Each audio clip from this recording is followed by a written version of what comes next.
శుక్లాంబరధరం విష్ణుం శశివర్ణం చతుర్భుజం ప్రసన్నవదనం ధ్యాయేత్ సర్వవిఘ్నోపశాంతయేత్. గురుర్బ్రహ్మా గురుర్విష్ణుః గురుర్దేవో మహేశ్వరః గురుః సాక్షాత్ పరబ్రహ్మ తస్మై శ్రీగురవై నమః. వ్యాసాయ విష్ణురూపాయ వ్యాసరూపాయ విష్ణవే నమో వై బ్రహ్మనిధయే వాసిష్ఠాయ నమో నమః. కూజంతం రామ రామీతి మధురం మధురాక్షరం ఆరుహ్య కవితాశాఖాం వందే వాల్మీకికోకిలం. శ్రుతిస్మృతిపురాణానాం ఆలయం కరుణాలయం నమామి భగవత్పాదం శంకరం లోకశంకరం. వాగర్ధావివ సంపృక్తౌ వాగర్ధప్రతిపత్తయే జగతః పితరౌ వందే పార్వతీపరమేశ్వరౌ. సూక్తిం సమగ్రయతున స్వయమేవ లక్ష్మీః శ్రీరంగరాజమహిషీమధురైః కటాక్షైః. వైదగ్ధ్యవర్ణగుణగుంభనగౌరవైర్యాం కండూలకర్ణకుహరాः కవయోధయంతి. హైమోర్ధ్వపుండ్రమజహన్మకుటం సునాసం మందస్మితం మకరకుండలచారుగండం బింబాధరం బహుళదీర్ఘకృపాకటాక్షం. శ్రీవేంకటేశముఖమాత్మని సన్నిధత్తాం. మనోజవం మరుతతుల్యవేగం జితేంద్రియం బుద్ధిమతాం వరిష్టం వాతాత్మజం వనరయూధముఖ్యం శ్రీరామదూతం శిరసా నమామి. ఆపదామపహర్తారం దాతారం సర్వసంపదాం లోకాభిరామం శ్రీరామం భూయో భూయో నమామ్యహం. శ్రీరామచంద్రం శ్రితపారిజాతం సీతాముఖాంబోరుహచించరీకः సమస్తకల్యాణగుణాభిరామः నిరంతరం మంగళమాతనోతు. సింధూరారుణవిగ్రహాం త్రినయనాం మాణిక్యమౌళిస్ఫురత్తారానాయకశేఖరాం స్మితముఖీం ఆపీనవక్షోరుహాం పాణిభ్యాం అళిపూర్ణరత్నచషకం రక్తోత్పలం బిభ్రతీం సౌమ్యాం రత్నఘటస్థరక్తచరణాం ధ్యాయేత్ పరేదంబికాం. హరి ఓం. పరమేశ్వర స్వరూపమైన సభకి నమస్కారం. బ్రహ్మశ్రీ మర్ల నరసింహమూర్తి గారు నాకు మామగారి వరస. ఎందుచేత అంటే నా భార్యని వరొక కన్న కూతురులా ఆదరిస్తూ ఉంటారు, అలా సంభావిస్తూ ఉంటారు.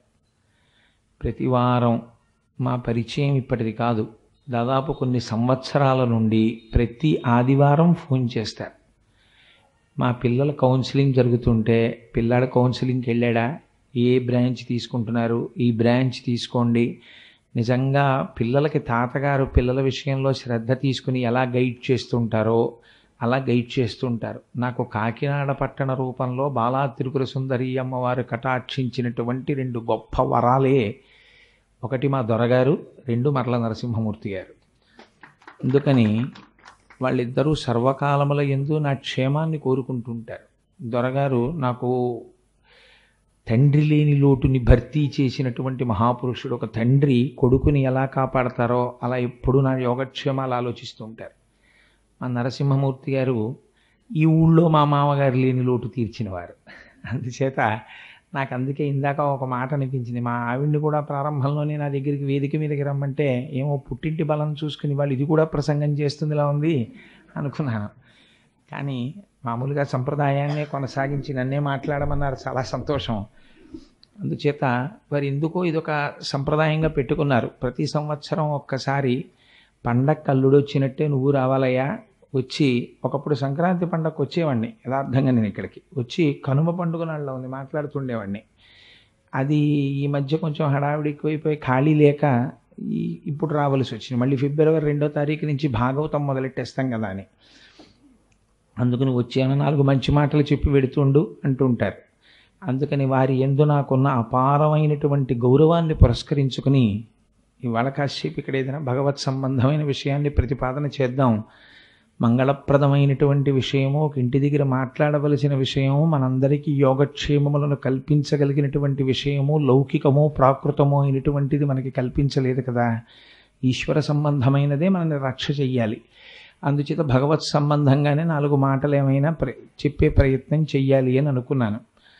అయితే నాకు ఇక్కడికి వచ్చిన తరువాత రామాలయంలోకి వెళ్ళి బయటకు వస్తుంటే ఒక మాట మనస్సుని స్పృశించింది. మనకి ఏది ప్రమాణము అంటే ఇది వేదభూమి. మన జీవితానికి అంతటికీ కూడా ప్రమాణం ఏది అంటే శృతి. శృతి అంటే వేదం. వేదమే ప్రమాణము. వేదము ఏం చెప్పిందో అదే మనకి తీర్పు. తప్ప వేద విరుద్ధమైనటువంటి వాదన ఏదైనా వస్తే దాన్ని మనం లెక్క పెట్టాం. వేదం ఏం చెప్పిందో దాన్నే అంగీకరిస్తాం. మనకి చిత్రమైన విషయం ఏమిటో తెలుసా అండి? నాస్తికుడు అంటే ఈశ్వరుడు లేడన్నవాడు నాస్తికుడు కాడు. వేదము ప్రమాణము కాదన్నవాడెవడో వాడు నాస్తికుడు. అందుకని వేదము యొక్క ప్రమాణమును అంత స్థాయిలో అంగీకరిస్తాం మనం. ఆ వేదము దేని గురించి మాట్లాడుతుంది అంటే, వేదము మనుష్య జన్మకి సంబంధించి మనుష్యుడు ప్రవర్తించవలసినటువంటి విధానమైన ధర్మమును గురించి మాట్లాడుతుంది. ధర్మం అనగా ఏమి?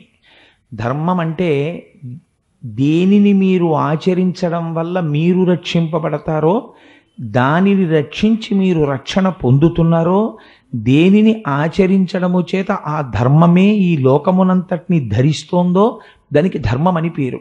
అది శాస్త్ర విరుద్ధము లోక దూష్యము కానిదై ఉంటుంది. అటువంటి ధర్మాన్ని ఎవరు పడితే వాళ్ళు చెప్పచ్చా? నేను అయ్యా ఇదిగోనండి ఇది ధర్మం అని చెప్పచ్చా అంటే అలా చెప్పడానికి అధికారం లేదు. మరి ఎవరు చెప్పాలి? వేదం చెప్పాలి. వేదమే చెప్తుంది ధర్మాన్ని. నువ్వు ఇలా జీవించాలి. ఎక్కడిది ప్రమాణం? వేదం ప్రమాణం. వేదంలోంచే మనకి ధర్మాన్ని చెప్తారు. ఆ ధర్మాన్ని మనం అనుష్ఠాన పర్యంతం తీసుకొస్తాం, అంటే ఆచరణలో చూపించాలి. అయితే ధర్మములు ఋషులు మనకి స్మృతుల కింద తీసుకొచ్చారు. శృతి నుంచి స్మృతి వస్తుంది. శృతి అంటే వేదమునకే శృతి అని పేరు. శృతి అన్న పేరు ఎందుకు వచ్చిందంటే, వేదాన్ని పోస్టల్ ట్యూషన్లో నేర్చుకుంటానండి, లేకపోతే రేడియోలో సంగీతం నేర్చుకున్నట్టు నేర్చుకుంటానండి అంటే వేదం అలా నేర్చుకోవడం కుదరదు. వేదం నేర్చుకోవాలి అంటే గురుముఖత మాత్రమే నేర్చుకోవాలి. ఎందుకంటే గురువు స్వరంతో పలుకుతాడు వేదాన్ని. ఆ స్వరము ప్రధానమై ఉంటుంది వేదానికి. ఆ స్వరం తప్పితే వేదము యొక్క మంత్రము చేత ప్రతిపాదింపబడినటువంటి అర్థము మారిపోయి వ్యతిరిక్తమైనటువంటి ఫలితం వస్తుంది. అందుకని స్వరప్రధానమైనటువంటి వేదాన్ని గురువుల దగ్గర మాత్రమే అభ్యసించాలి. ఒకవేళ వేదం చదువుకోలేదు, అయ్యో నేను వేదం చదువుకోలేదు ఎలాగండి అని బెంగ పెట్టుకోక్కర్లేదని చెప్పింది శాస్త్రం. వేదమునందు నువ్వు ప్రామాణ్య బుద్ధిని కలిగి ఉండు. వేదము చేత ప్రతిపాదింపబడినటువంటి విషయమును గుర్తెరుగు. వేదము చదువుకున్నవాడు కనపడినప్పుడు ప్రణిపాతం చెయ్యి. నీ ఇంటికి ప్రయత్నపూర్వకంగా వేదమొచ్చిన పండితుణ్ణి తీసుకొచ్చి వేదమంత్రాలు వారితో స్వరబద్ధంగా చెప్పించుకో. చాలు. ఎక్కడ వేద గానము వినపడుతుందో అక్కడ రక్షణ కలుగుతుంది. వేదమే గాయత్రి స్వరూపము. అటువంటి వేదము గురువు నుండి శిష్యుడు విని నేర్చుకుంటాడు కాబట్టి దానికి శ్రోత్రేంద్రియ సంబంధము కలిగినది కాబట్టి దానికి శృతి అని పేరు. అటువంటి శృతిలో మనుష్యుడు ఆచరించవలసినటువంటి ధర్మమునకు సంబంధించినటువంటి నియమములనన్నింటినీ ఋషులు ఏరి క్రోడీకరించారు. క్రోడీకరిస్తే వారికి స్మృతులు అని పేరు వచ్చింది.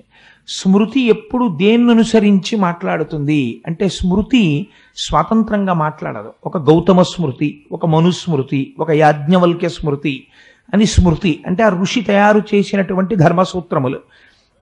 అవి ఋషి స్వతంత్రముగా చెప్పవచ్చా? చెప్పకూడదు.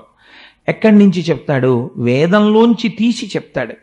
అందుకని స్మృతి ఎప్పుడు ఎవరిని అనుసరించి నడుస్తుంది? వేదమును అనుసరించి నడుస్తుంది. ఇక్కడ కాళిదాస మహాకవి ఒక అందమైన ఉపమానం వేశాడు. దిలీప చక్రవర్తికి సంతానం లేదు. సంతానం లేకపోతే ఆయన్ని కామధేనువుని సేవించమని చెప్పారు. కామధేనువుని సేవిస్తే నీకు బిడ్డలు కలుగుతారన్నారు. ఆ కామధేనువుని సేవించడం కోసం అని చెప్పి దిలీప మహారాజు నిరంతరము కామధేనువు వెంట నడుస్తుండేవాడు రక్షించడానికి. ఆ కామధేనువు వెంట నడుస్తున్నటువంటి దిలీపుని యొక్క అడుగు జాడలలో ఆయన భార్య అయినటువంటి సుదక్షిణాదేవి తన అడుగులు వేస్తూ నడిచేది. దిలీపుడి వెంట నడిచినటువంటి సుదక్షిణాదేవి ఎలా నడిచింది అంటే, శృతిని అనుసరించి స్మృతి నడిచినట్లు అని ఉపమానం వేశాడు. అంటే స్మృతులు వేదమును ఎంతగా ఆదరించి వేదబద్ధమై నడుస్తాయన్న దానికి అది ఉదాహరణ. అటువంటి స్మృతులు మనకి ధర్మశాస్త్రాన్ని నిర్దేశిస్తాయి. ఈ ధర్మము ఎవరి కొరకు అంటే, సమస్తమైనటువంటి జీవులలో ధర్మమును ఆచరించవలసినటువంటి అవసరము మిగిలిన ప్రాణులకు ఉండదు. ఎందుచేత? వాటికి బుద్ధి లేదు కనుక. ఏమంటే ఒక ఆవు ఉంటుంది, ఆ ఆవు గడ్డి తింటుంది. లేకపోతే ఎక్కడో దానికి పచ్చటి గడ్డి కనపడి చూసుకోకుండా ఒక ఏటి ఒడ్డుకు వెళ్ళి ఆ ఏట్లో జారి పడిపోతుంది. బుద్ధి లేదండి అని అనరు. లేకపోతే ఆ ఆవు పాలని ఎవరో పితుక్కుంటే ఇచ్చేసింది. ఆ మాత్రం బుద్ధి లేదంటే దానికి ధర్మం తెలీదా అనకూడదు. పశువులకి ధర్మం ఉండదు, అది పశుధర్మము ఒక్కటే మాట. అప్పటికి ఆ ఉపాధిని అనుసరించి దానికి ఏది చెయ్యాలనిపిస్తే అది చేసేస్తుంది అంతే. అంతేకాని ఇది ఇలా చెయ్యవచ్చా అని ఏం ఉండదు, ఇంకా దానికి ఏం నియమావళి ఉండదు. కానీ మనుష్యుడికి సంబంధించి మాత్రం అనేకమైన ధర్మసూత్రాలు ఉంటాయి. కాలు తీసి కాలు వేస్తే ధర్మమును పాటించి తీరవలెను. ఈ ధర్మం అనేది ఎలాగ తెలుస్తుంది? మీకు ఒక గొప్ప గమ్మత్తైనటువంటి విషయాన్ని చెప్తారు పెద్దలు. ధర్మము కర్మ చేత బయటపడుతుంది. మీరు చేసేటటువంటి కర్మ వలన ధర్మము తెలుస్తుంది. మీరు ధర్మబద్ధమైనటువంటి నడువడిని కలిగి ఉన్నారా లేదా? మీకు నేను ఒక ఉదాహరణ చెప్తాను. ఒక బ్రాహ్మణుడు ఉన్నాడు, ఆయన సంధ్యావందనం చేసి తీరాలి.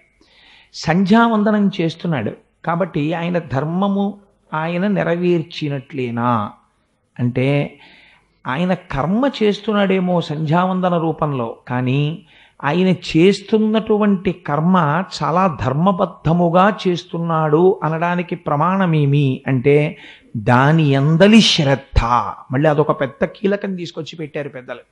శ్రద్ధతో చేశావా? శ్రద్ధ లేని కర్మ మీరు ఎంత కర్మ చెయ్యండి, దాని వలన వచ్చేటటువంటి ఫలితము బహుస్వల్పము. ఇందుచేత ఒక ఆయన లక్షపత్రి పూజ చేస్తూ ఉంటాడు. లక్షపత్రి పూజ చెయ్యడానికి కూర్చుంటాడు తప్ప అసలు బిల్వపత్రాన్ని చేతిలో పట్టుకుని శివలింగం మీద వేసేటటువంటి సమయంలో ఒక్క నామము మీద ఆయన మనస్సు లగ్నం కాలేదు.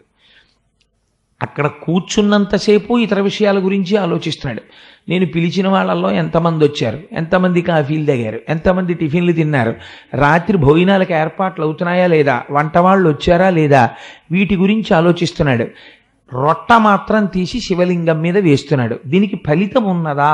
ఉంటుంది, ఏదో కొద్ది ఫలితం ఉండకపోదు ఉంటుంది. కానీ ధర్మము దేని వలన ప్రకటితమవుతున్నది? మీ శ్రద్ధ వలన ప్రకటితమవుతున్నది. అందుకే ఆచమనం దగ్గర నుంచే తెలిసిపోయిందిరా నీ శ్రద్ధ ఏమిటో అంటారు. ఒక ఆచమనం చేసి పూజ మొదలుపెట్టు. మన వాళ్ళే అమాయకులు కాళ్ళండి, వాళ్ళు ఏం చేసినా అవతల వాడి శ్రద్ధ పసిగట్టడానికి పెట్టారు. ఆచమనం చెయ్యండి అన్నారనుకోండి, ఎందుకు చేస్తారో తెలుసా అండి? ఆచమనం చేస్తే 4 వేదములు తృప్తి పడడానికి చేస్తారు. సామవేదంతో మొదలుపెట్టి సామవేదము, యజుర్వేదము, ఋగ్వేదము, అధర్వణ వేదము, 4 వేదములు కూడా తృప్తి పొందుతాయి. ఎలా తృప్తి పొందుతాయని మీరు అడగచ్చు నన్ను. అరచేతిలో నీరు పోసుకొని మీరు పట్టవలసినటువంటి ముద్ర పట్టి మినపగింజు మునిగినంత నీరు మాత్రమే పోసుకొని కింది పెదవిని మాత్రమే తాకించి చప్పుడు కాకుండా జొర్రకుండా నీటిని లోపలికి 3 మార్లు తీసుకుని తర్వాత కింది పెదవిని కంటిని తుడుచుకుంటున్నప్పుడు వేదములు తృప్తి పడతాయి. ఎందుకు తృప్తి పడతాయి? అదేం సరదా అండి, వేదాలకి ఆచమనం చేస్తే వాటికి తృప్తి ఏమిటి? కాదు.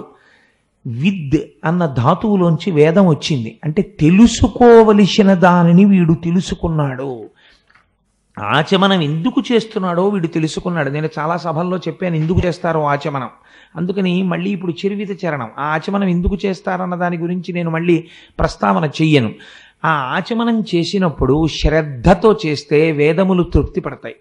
అలా కాకుండా మీరు ఉద్ధరణితో నీళ్లు తీసుకుని పోసుకునేటప్పుడు సగం కింద సగం మీద పోసేసి జుర్రను లాగారనుకోండి, వెంటనే పెద్దలు గ్రహిస్తారు. ఒకసారి నేను ముక్తేశ్వరంలో ఒక శివాలయానికి వెళ్ళాను. వెళితే నాతో పాటు మా బావగారు కూడా వచ్చారు. ఆయన స్టేట్ బ్యాంక్ ఆఫ్ ఇండియాలో ఒకప్పుడు పీబీడీ మేనేజర్ చేసేవారు. వారు అక్కడ కూర్చుంటే నేను ఒక ఉపన్యాసానికి వెళ్ళిపోతూ మార్గమధ్యంలో ఆగాను. ఆగితే అక్కడ ఒక చిన్న పిల్లవాడు, ఒక 11 ఏళ్ళు 12 ఏళ్ళు ఉంటాయి, అతను అర్చకుడిగా ఉన్నాడు, వేదం చదువుకుంటున్నాడు ఆ పిల్లాడు. అతను మమ్మల్ని ఆచమనం చేయండి అన్నాడు. మా బావగారు ఆచమనం చేస్తూ చప్పుడు చేశారు. అతను వెంటనే అన్నాడు, ఏమండి నేను ఇలా అన్నానని అనుకోవద్దు, మీ తల నిరిసిపోయింది, మీ ఒంటి మీద యజ్ఞోపవీతం కనపడుతోంది, కాబట్టి మీరు బ్రాహ్మణులు, మీ పేరు చివర శర్మ ఉన్నది, మీకు ఆచమనం చేయడం ఇప్పటికి రాదా అని అడిగాడు. ఆ చప్పుడు ఏమిటి? ఆచమనం చేసేటప్పుడు అలా జుర్రకూడదు, జుర్రడం కాదు ఆచమనం.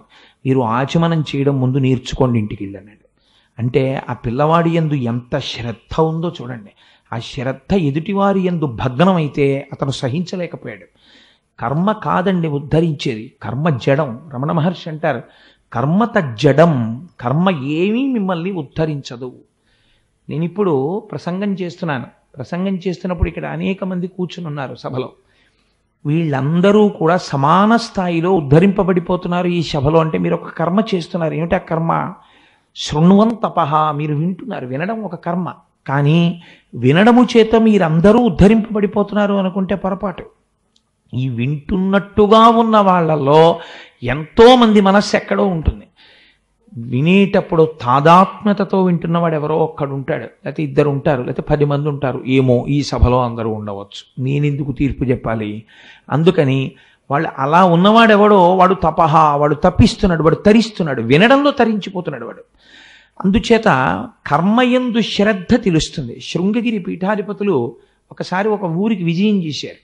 విజయం చేస్తే అక్కడ ఒక బ్రాహ్మణుడు, పీఠాధిపతులు కూర్చుని ఉన్నారు, మనం అలా గట్టిగా మాట్లాడకూడదు, మనం అలాగా గట్టిగా మాట్లాడి మన గురించి మనం చెప్పుకోకూడదన్న ఇంగిత జ్ఞానం మరిచిపోయి పీఠాధిపతుల చెవిలో తన యొక్క గొప్పతనం పడాలని అక్కడున్న బ్రాహ్మణుల్ని పిలిచి, మా ఊళ్ళో నేను ఫలానా దాని మీద ప్రవచనం చేశాను, రామాయణం మీద ప్రవచనం చేశాను, లలితా సహస్రం మీద ప్రవచనం చేశాను, అంతమంది పొంగిపోయారు, ఇంతమంది పొంగిపోయారు చెప్తున్నాడు. విన్నారు పీఠాధిపతులు. దగ్గరికి పిలిచారు. ఏమండి మీ నిత్యకర్మానుష్ఠానము బాగా సాగుతోందా అన్నారు. చాలా బాగా జరుగుతోందండి అన్నాడు. ప్రవచనాలు చేస్తున్నారా అన్నారు. చేస్తున్నానండి అన్నాడు. అగ్నికార్యం రోజు ఎంతసేపు పడుతూ ఉంటుంది మీకు అన్నారు. ఆయన నీళ్లు నవిలేడు. ఏం అగ్నికార్యం ఎందుకు చెయ్యరు అన్నాడు. అంటే ఈయన అన్నాడు, ఆవు పేడ పిడకలు దొరకట్లేదండి మా ఊళ్ళో అన్నాడు. అంటే ఆయన అన్నారు, మీ మాటలు విన్నాను, మీరు కాఫీ తాగడానికి ఆవు పాలు దొరుకుతాయి, మీకు అగ్నికార్యం చేయడానికి ఆవు పేడ పిడకలు దొరకవు. ఇదా మీరు చేసే ప్రవచనం అని అడిగారు. అంటే కర్మ చేసేటప్పుడు శ్రద్ధ ఉండాలి. ముందు తను చెయ్యని వాడు ఇతరులనే ఉద్ధరిస్తాడు. తనే సంధ్యావందనం చేయనివాడు ఇంకోండి సంధ్యావందనం చేయమని ఏం చెప్తాడు. ముందు రామాయణం మీద తనకే విశ్వాసం లేనివాడు రామాయణం ఇంకోడికి ఏం చెప్తాడు. భాగవతాన్ని తను నమ్మనివాడు భాగవతం ఇంకోడికి ఏం చెప్తాడు. మీరు ఒక కర్మ చేస్తే కర్మ చూసి పొంగిపోవాలి. చంద్రశేఖర పరమాచార్య స్వామి కూర్చుని పూజ చేస్తుంటే ఆ పూజ చూడడానికి కొన్ని వేల మంది వచ్చేవారు. వారు ఆ పూజ చేస్తూ రమించిపోతుండేవారు, పొంగిపోతుండేవారు. వారు ఉపన్యాసాలు ఎలా ఉండేవో తెలుసా అండి? వారికి టాపిక్ ఉండేది కాదు. చంద్రశేఖర పరమాచార్య స్వామి అలా ఊరు నడిచి వెళ్ళిపోతుంటే ఒక చోటుకొచ్చి వారు కూర్చుంటే సంధ్యాకాలము, వారికి ఏదో మాట్లాడాలనిపించేది అంతే. సంధ్యాకాలము గురించి మాట్లాడేవారు. సౌందర్యలహరి ఒక శ్లోకం గురించి మాట్లాడాలి. వారు మాట్లాడుతూ నాకు దత్తాత్రేయ స్వామి వారు తరచూ చెప్తుంటారు. ఒకసారి అమలాపురం వచ్చి వారు ఆ సౌందర్యలహరిలో ఒక శ్లోకం గురించి వ్యాఖ్యానం చేస్తున్నారు. వ్యాఖ్యానం చేస్తూ ఒక పావుగంట వ్యాఖ్యానం చేసి ధ్యానంలోకి వెళ్ళిపోయేవారు. నిశ్శబ్దంగా ఉండిపోయారు 10 నిమిషాలు. అంటే ఆనందానుభూతితో రమించిపోతుండేవారు. అలా రమించిపోగలిగినటువంటి హృదయముతో చేసిన కర్మ ఉన్నదే అది తరింపచేస్తుంది. శంకరాచార్యులు వారు శివానందలహరిలో ఈ ధర్మం గురించి ఎంత పాకులాడారండి మహానుభావులు. ఒక మాట చెప్పారు, గభీరే కాసారే విశతి విజనే ఘోర విపిని విశాలే శైలీ చ భ్రమతి కుసుమార్థం జడమతి సమర్ప్యై చేత సరసిజముమానాథ భవతే సుఖేనావస్థాతుం జన ఇహ నజానాతి కిమహో అని అడిగారు.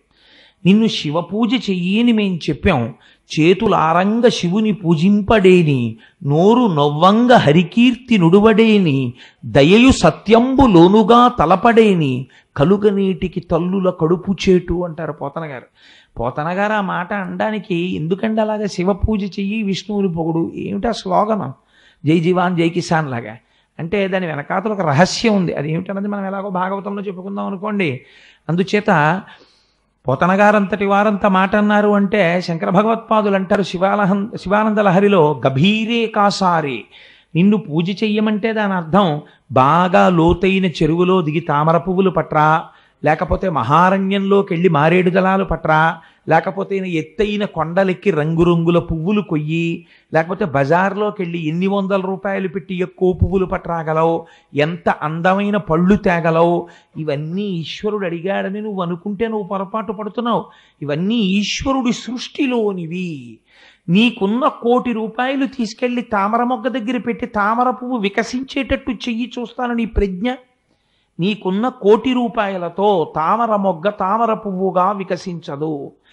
నీకున్నటువంటి అన్ని క్వాలిఫికేషన్లు, నీకున్న పిహెచ్డీలు, నీకున్న పదవులు అక్కడ పెట్టి ఒక గొంగళి పురుగుని సీతాకోక చిలుకగా మార్చు, నేను చూస్తాను.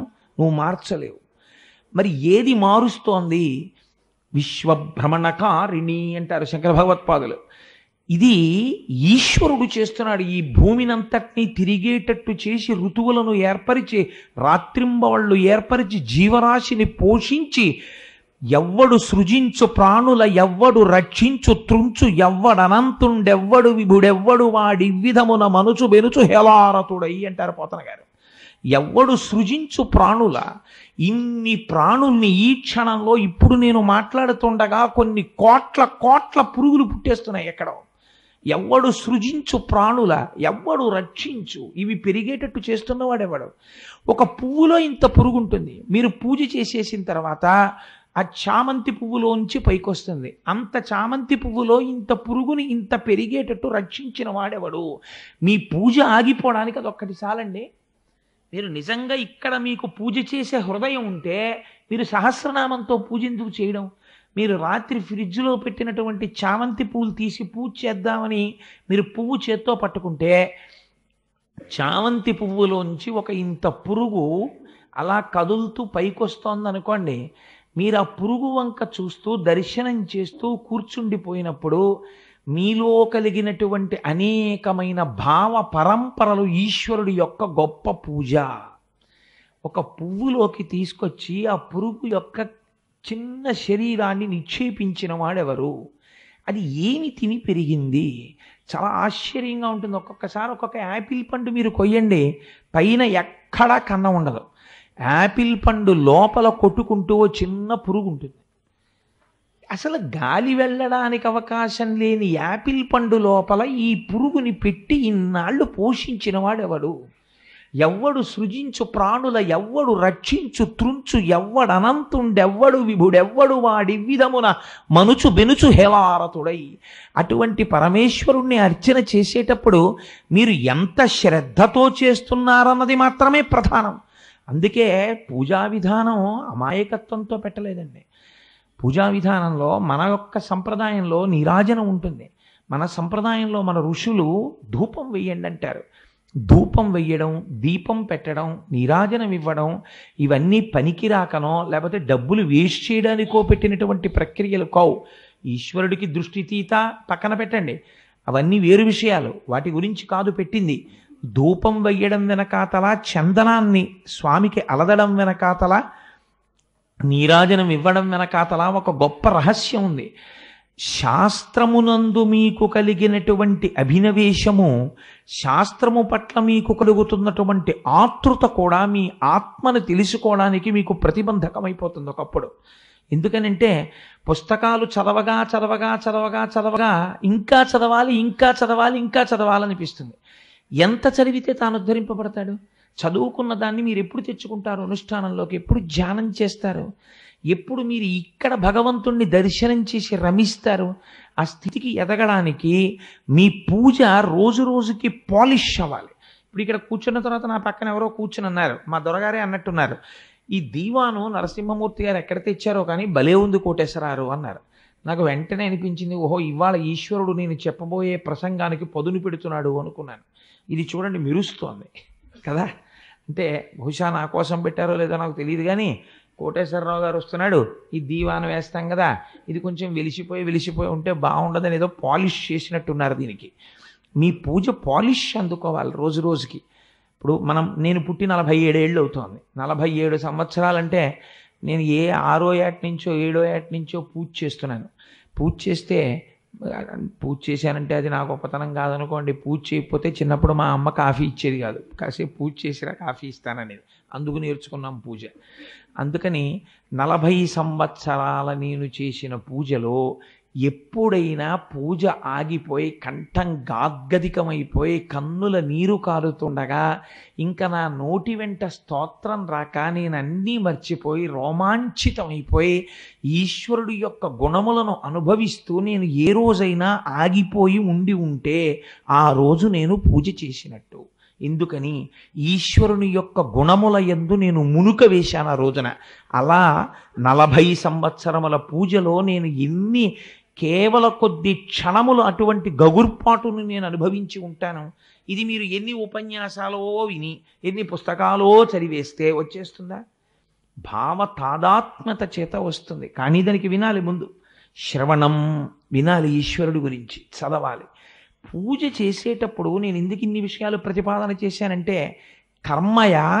కర్మయందు మీకు కలిగినటువంటి గొప్ప అభినవేశమా, ఈ కర్మ చేసేటప్పుడు మీరు పొంగిపోతుండాలి.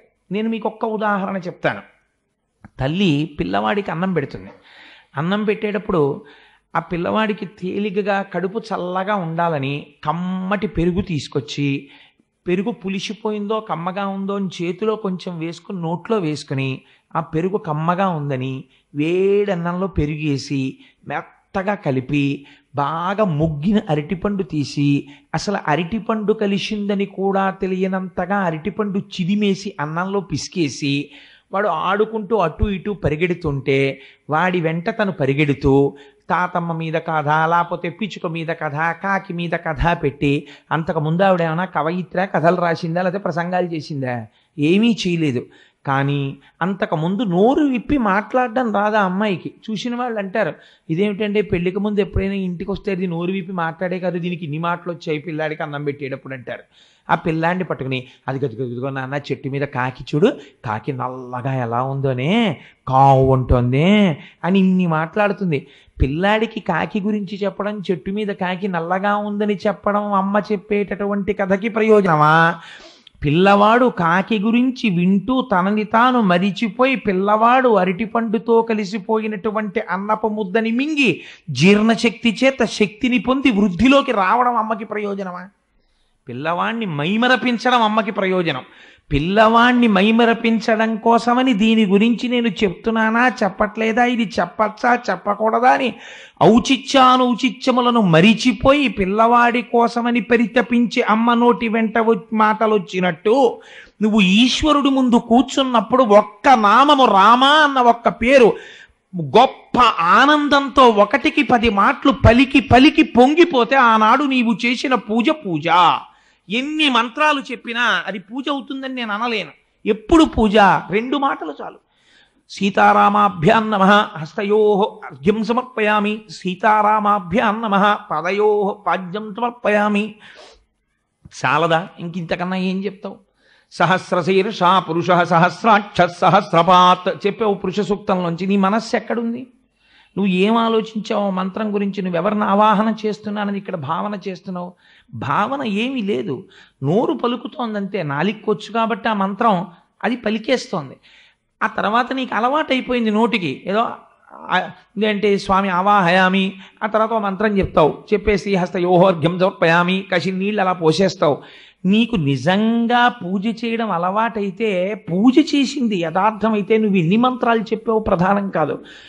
ఇద్దరి చేతుల మీద పోస్తే వాళ్ళిద్దరూ ఓసారి ఇలా తడి చేతులు తుడుచుకుంటే, అమ్మా చేతులు తడిగా ఉంటాయి, చేతులు తుడుచుకోండమ్మా అని గబగబా నీ ఒంటి మీద ఉన్న ఉత్తరీయం ఇలా అందిస్తే, అయ్యో పిల్లాడు చూడండి అని వాళ్ళిద్దరూ ఇలా చేతులు అద్దుకుని నీకు ఇచ్చేస్తే, కొంచెం తడుంటుకున్న ఆ చేతులతో కూడిన ఉత్తరీయాన్ని నువ్వు ఇలా వదిలేసుకోగలవా?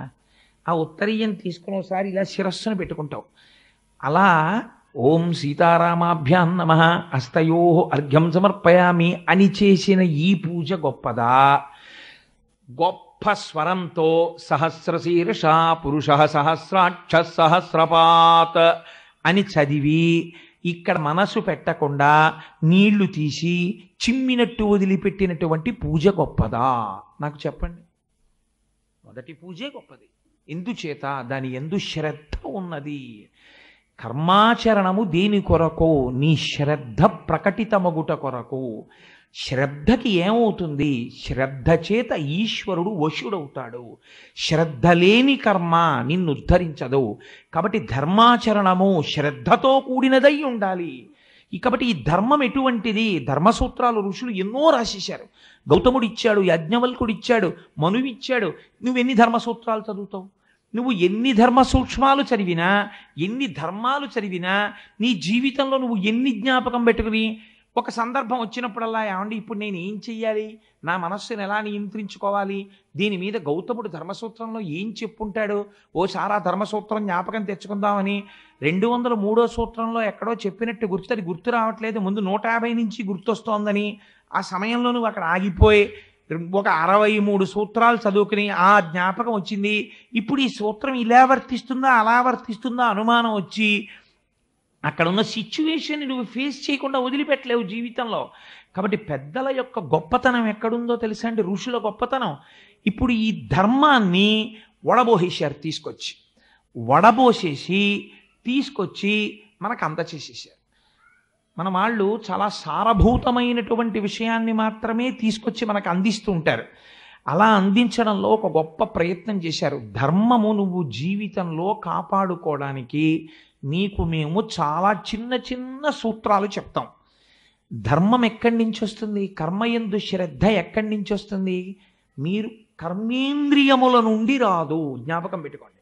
నాకు చెయ్యుంది, నేను పూజ చేసేటప్పుడు హస్తయో అర్ఘ్యం సమర్పయామి అని ఇలా వేస్తే నా మనస్సు రమించిందనుకోండి, సీతారాముల చేతులు చూసి నా చెయ్యి వేసేటప్పుడు ఒకలా వేస్తుంది, అందంగా భక్తితో పోస్తుంది నీళ్లు. ఇక్కడ మనస్సు నిలబడలేదనుకోండి, చెయ్యి తప్పే ఉండదు, అప్పుడు వేస్తుంది ఇప్పుడు వేస్తుంది. చెయ్యి దోషము అప్పుడు లేదు ఇప్పుడు లేదు, అప్పుడు ఇప్పుడు నీరే పోస్తుంది చెయ్యి. హస్తయో అర్ఘ్యం సమర్పయామి ఇలా పోస్తుంది. కాబట్టి ఇప్పుడు శ్రద్ధ ఎక్కడ నుండి ప్రకటితమవుతున్నది, కర్మేంద్రియముల నుండి ప్రకటితము కాదు, మనస్సు నుండి కర్మేంద్రియములకు అందుతున్న ఆదేశము వలన ప్రకటితమగుతున్నది. ఈ మనస్సు శుద్ధి కావాలి ధర్మమునందు నిలబడడానికి. కాబట్టి మనస్సుని నిగ్రహించి ధర్మం వైపుకి నడపాలి. ఎలా నడుపుతావు, దీనికోసం ఒక గొప్ప సూక్తిని మనకి ఇచ్చేశారు ఋషులు. నువ్వు ఇవి జ్ఞాపకం పెట్టుకో చాలు, నీకు ధర్మాచరణం అలవాటు పడిపోతుంది. ఎంత తేలిగ్గా చెప్పేశారో చూడండి. ఒకటే విషయం జ్ఞాపకం పెట్టుకో, నువ్వు దేని వల్ల పాడైపోతున్నావు, అహంకార మమకారముల వలన. మమకారమునకే కామమని పేరు. ఆ కామము బహువిధములు. స్త్రీ సంపర్కముతో ప్రారంభించి అన్ని వస్తువులను కోరుకోవడం వరకు కామమే. ఈ కామమును ఎదుర్కోవడానికి పెద్దలు ఒక గొప్ప సూక్తిని ఇచ్చేశారు. మాతృవత్పరదారేషు. నువ్వు ఇంకేమీ జ్ఞాపకం పెట్టుకోకల్లా, ఇది గుర్తుపెట్టుకో చాలు, నీకు ధర్మం తెలిసిపోతుంది. నువ్వు ఏ ధర్మసూత్రాలు చదవక్కర్లేదు. సత్యం వద ధర్మంచర. కానీ ధర్మంచర అంటే ఏది ధర్మమో అని అనుమానం వచ్చినప్పుడల్లా ఇది గుర్తుపెట్టుకో చాలు. మళ్ళీ సింప్లిఫై చేశారు. ఏమిటది? మాతృవత్పరదారేషు. నీవు నీ వంశమును పెంచుకోవడం కోసమని ఒక మామగారిని అర్థించి పొందినటువంటి నీ ధర్మపత్నిని తప్ప, గమ్మత్తు చూడండి, ఆవిడ కూడా భోగపత్ని కాదు, ధర్మపత్ని. అన్ని ధర్మంతోనే కలుపుతారు. మిగిలినటువంటి ఏ స్త్రీ కనపడినా నీ మనస్సుకి ఒక అలవాటు నేర్పు. ఏమిటది? మాతృవత్పరదారేషు. ప్రతి స్త్రీ యందు అమ్మని చూడడం నేర్చుకో.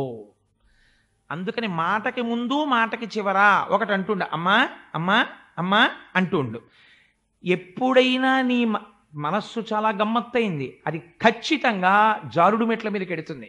వెంటనే ఒక జ్ఞాపకం చేసుకో, నేను ఆరాధన చేసేటటువంటి తల్లి ఎవరో, నేను ప్రతి నిత్యము ఏ పార్వతీదేవి పాదములకు పూజ చేస్తానో ఆ పార్వతీదేవి నా ఎదుట నిలబడినది, నేను ఆ అమ్మతో మాట్లాడుతున్నాను, నేను అన్య దృష్టితో నా చేత పూజలందుకునే నా కులదేవతని చూడవచ్చా? వెంటనే నిగ్రహింపబడుతుంది. పాలు పొంగడం పాల లక్షణం, నీళ్లు జల్లితే వెనక్కి వెళ్ళడం పాల లక్షణం. కాబట్టి ఎలా నిగ్రహిస్తావు? మన వాళ్ళు కేవలం ఇలా ఉండు అని చెప్పి వదలరు, అలా ఉండడం ఎలాగో నేర్పుతారు. అది భారతీయ ఋషుల గొప్పతనం. మీరు ధర్మంగా ఉండండి అని చెప్పి వదిలిపెట్టరు, ఎలా ఉండగలవు నేర్పుతారు. మాతృవత్పరదారేషు. ప్రతి స్త్రీ యందు నీ తల్లిని చూడు. పరద్రవ్యానిలోష్టవత్. రెండో పాడు చేసేది ఏమిటి? ధనం. అస్తమానం ప్రతివాడి ధనం నీ ధనంగా పొందాలని ఉంటుంది. నీది కాని దానిని రాతిని రప్పని చూసినట్టు చూడు. ఇప్పుడు మా దొరగారు నన్ను మా ఇంటి నుంచి ఇక్కడ వరకు కారులో తీసుకొచ్చారు. నేను వస్తున్నప్పుడు రోడ్డు మీద ఓ బంగారపు గొలుసు పడిపోయి కనపడింది అనుకోండి, నేను అలా చూశాను అనుకోండి కారు గ్లాసెస్లోంచి, దొరగారు బంగారం గొలుసు పడిపోయిందంటే ఒకసారి కారా పండని చెప్పి గబగబా దిగొచ్చి ఆ బంగారం గొలుసు తీసుకుని కారెక్కి వచ్చేస్తాను. అంటే ఉదాహరణకి చెప్తాను, అలా ఏరుకుంటుంటావా నువ్వు అనుకోకండి. అలా ఏరుకుంటే దొరుకుతాయా? కానీ అదే రాళ్ళు రప్పలు ఎన్నో కనపడితే దాని మీద కనీసం నా దృష్టి నిలబడుతుందా? అవి రాళ్ళు రప్పలు, వాటితో నాకెందుకు, అవన్నీ నేను ఇంటికి తీసుకెళ్ళి ఇంట్లో పెట్టుకుంటాను. అంటే రాళ్ళు రప్పలు మనకెందుకు అంటాను. పరద్రవ్యానిలో స్టవత్, నీది కానిది 1,00,00,000 రూపాయలు అక్కడ కనపడినా దాని యందు అదే భావన పెట్టుకో. ఈశ్వరుడు అది నాకు ఇచ్చినది కాదు, నాది కాదు, అది రాయితో సమానము. పరద్రవ్యానిలో స్టవత్. 3వ సూత్రం ఒకటి చాలా అద్భుతమైన సూత్రం చెప్పేశారు. ఆత్మవత్ సర్వభూతేషు, నేనే ఆ భూతముగా ఉంటే అని ఆలోచించుకో. నువ్వు నిష్కారణంగా ఒకరిని బాధ పెట్టాలనుకున్నావు, నేను ఈ మాట అన్నప్పుడు వారు బాధపడ్డం కాదు, నన్ను వారు ఆ మాట అంటే ఆలోచించు. అంతటా ఉన్నది ఒక ఈశ్వరుడే అన్న భావన చెయ్యి. నీకు భూతదయ తనంత తాను వస్తుంది. భూతదయతో ఉండు, అన్ని భూతముల యందు దయతో ఉండు రమ్మంటే రాదు. ఆత్మవత్ సర్వభూతేషు, నీ ఆత్మయే ఆ భూతమునందు ఉంది. ఒక రాయి పెట్టి నిన్నెవడో డొక్కలో కొట్టాడు, నీకెంత నిప్పెడుతుందో నువ్వు కుక్కని కొడితే అలాగే ఉంటుంది. ఆ నిప్పికి ఈ నిప్పికి సదృశమే, తేడా లేదు. అలాగే కుక్క బాధపడి ఉంటుంది, నేను ఎంత బాధ పెట్టాను కుక్కని అని నువ్వు పశ్చాత్తాపడితే రెండవసారి కొట్టవు. ఇది ఋషుల యొక్క గొప్పతనం. అందుకని యపశ్యతి సపశ్యతి, అందుకని నువ్వు ఎలా భావన చేస్తావో అలా దాని యందు చూడు. ఈ 3 తెలుసుకో, చాలు, నువ్వు ధర్మంలోకి వెళ్ళిపోతావు. ఇప్పుడు సరే, ఈ సిద్ధాంతం కూడా మాకంత బాగా తెలియట్లేదండి. ఆత్మవత్ సర్వభూతేషు ఇది ఎలా కుదురుతుంది? లేకపోతే మాతృవత్ పరదారేషు, ఇతర స్త్రీలని చూసినప్పుడు అమ్మగా చూడడం ఎలా కుదురుతుంది అని అనుమానం వస్తుందేమోనని నడిచి చూపించడానికి వచ్చాడు రామచంద్రమూర్తి. అందుకే రామాయణం విన్నామండి అని అనకు. రామాయణం ఎంత కాలము ఊపిరి ఉంటుందో అంతకాలము రామాయణం లోపల పునశ్చరణ జరుగుతూనే ఉండాలి. ఎందుకని? రామాయణం ఎన్ని కోణములలో నువ్వు ఆలోచిస్తే అన్ని కోణములలో పదునెక్కుతుంది నీ నడువడి. రామాయణం అంతా నడువడికి సంబంధించిన శాస్త్రము. నేను ఇవాళ ఒక కొత్త కోణాన్ని ఆవిష్కరించే ప్రయత్నం చేస్తాను. రామాయణం మీరు రామాయణంగా విన్నారు, కానీ నేనంటున్నాను ఇవాళ Ramayanam is a behavioural science అంటున్నాను. రామాయణము నడువడికి సంబంధించినది. లేకపోతే రామాయణం అన్న పేరు ఏమిటండి అసలు? రామాయణం అన్న పేరు అసందర్భము. ఎందుకని? అది మహర్షి పెట్టలేదు. సీతాయాశ్చరితం మహత్ పౌలశ్చ మధివ్యధమిచ్చేవ చకార చరితం వ్రతః. ఇది పౌలశ్చ వధ, సీతాయాశ్చరితం. మరి రామాయణం ఎలా అయింది? ఆయనం అనగా ఏమి? ఆయనం అనగా నడక. కాలమునకు నడక ఉన్నది. దాన్ని మనం ఉత్తరాయణము దక్షిణాయనము అంటాం. కాలము ఉత్తరాయణంగా నడుస్తుంది, దక్షిణాయనంగా నడుస్తుంది. అలా రామాయణము ఇది రాముడి నడక. ప్రతి కాండలో రాముడు నడుస్తున్నాడు. రాముడు నడిస్తే అది రామాయణం అయింది. రాముడు నడిస్తే గొప్పే ఉందండి, మిగిలిన పాత్రలు నడవలేదా రామాయణంలో? అన్ని పాత్రలు నడిచాయి కాబట్టి అవి కూడా పుట్టాయి, పెరిగాయి, పెద్దవయ్యాయి, పరమాత్మలో కలిసిపోయాయి. అలాగే రామావతారం కూడా. మరి రామాయణమే ఎందుకైంది అంటే రాముడు నడిచిన నడక మిగిలిన వారి నడక వంటిది కాదు. రాముడు నడక అని దేన్ని పిలుస్తారు?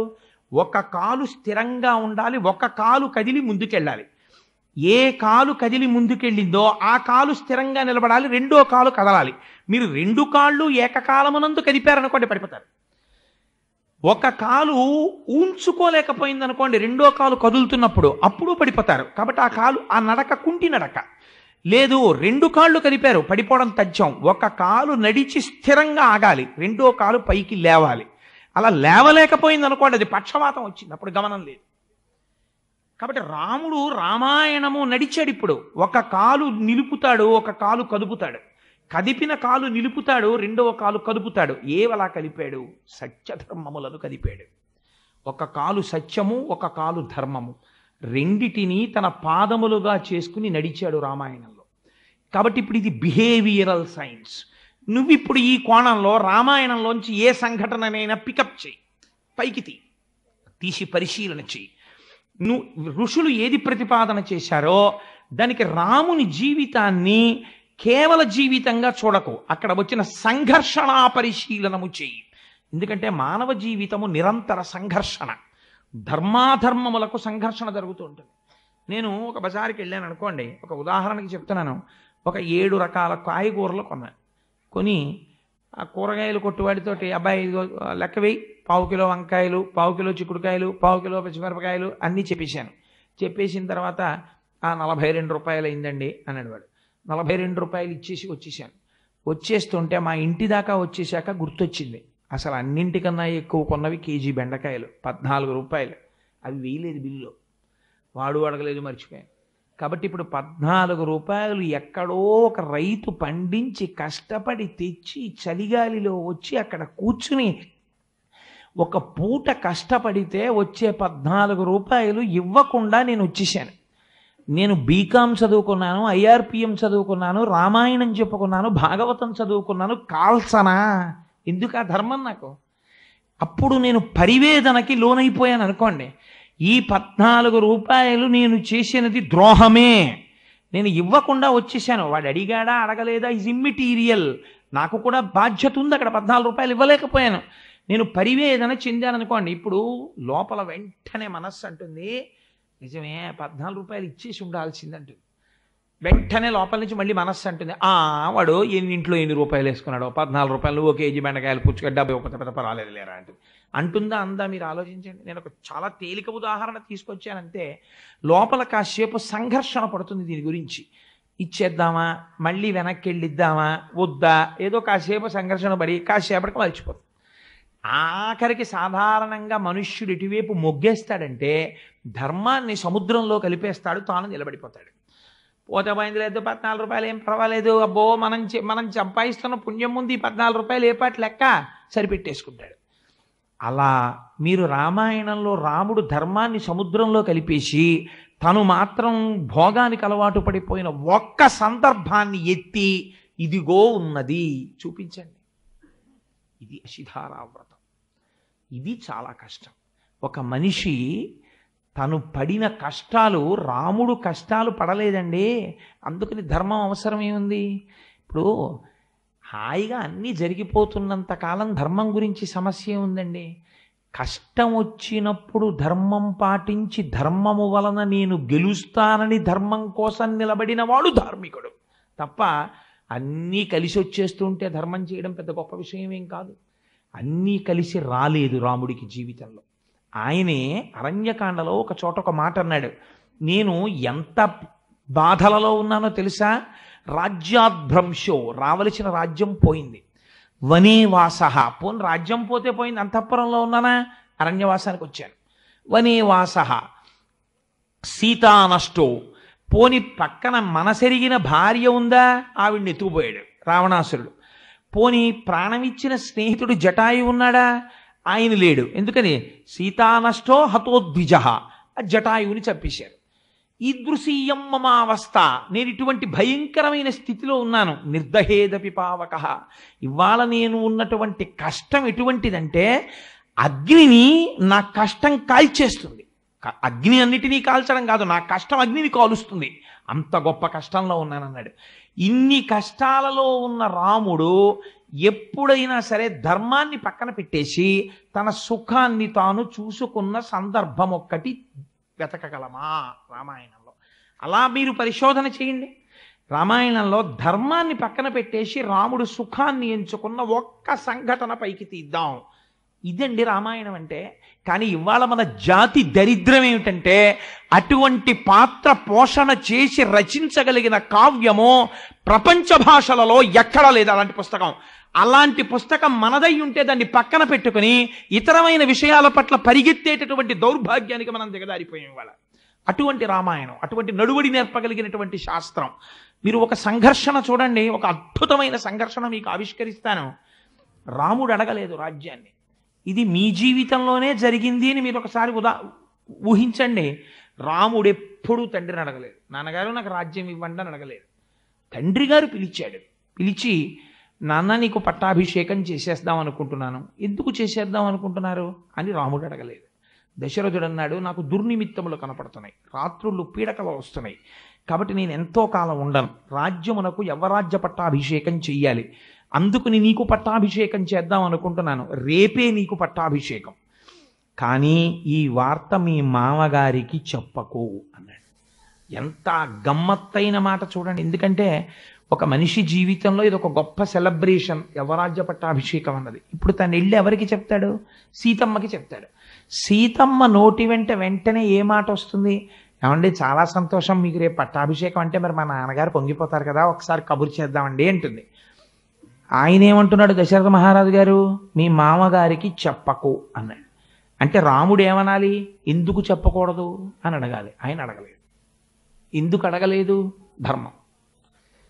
నాకేది చెప్పాలో చెప్పవలసిన వాడు తండ్రి, ఎందుకు చెప్పావు అని అడగడం నా లక్ష్యం కాదు. నేను కొడుకుని, ఆయన చెప్పింది నేను వినడమే, అంతేకాని నాన్నగారు మీరు నాకు ఇలా ఎందుకు చెప్పారు అని నేను అడగక్కర్లేదు, నాకు తెలియక్కర్లేదు. నాకు తెలియవలసినదైతే ఆయన తెలియ చెప్తారు, నేను పాటించవలసినదైతే పాటింపచేస్తారంతే. ఎంత ధర్మం చూడండి. నోటి వెంట ఇన్స్టంటేనియస్ అంటాం ఇంగ్లీష్లో, వెంటనే వచ్చేస్తుంది మనకు ఒక మాట. ఎందుకు చెప్పకూడదు అంటాం. ఆయన అలా అనలేదు రాముడు. అలాగే అన్నాడు, వెళ్ళిపోయాడు. ఇవాళ రాత్రి నీ భార్యతో కలిసి పూజాగృహంలో ఉపవాసం చెయ్యి, రేపు రాజ్యం ఇచ్చేస్తా అన్నాడు. వచ్చేసాడు రాముడు.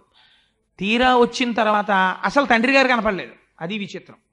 కైకమ్మ కనపడి ఆవిడంది, మీ నాన్నని 2 వరాలు అడిగానయ్యా, 14 ఏళ్ళు అరణ్యవాసం చేయమని నిన్ను.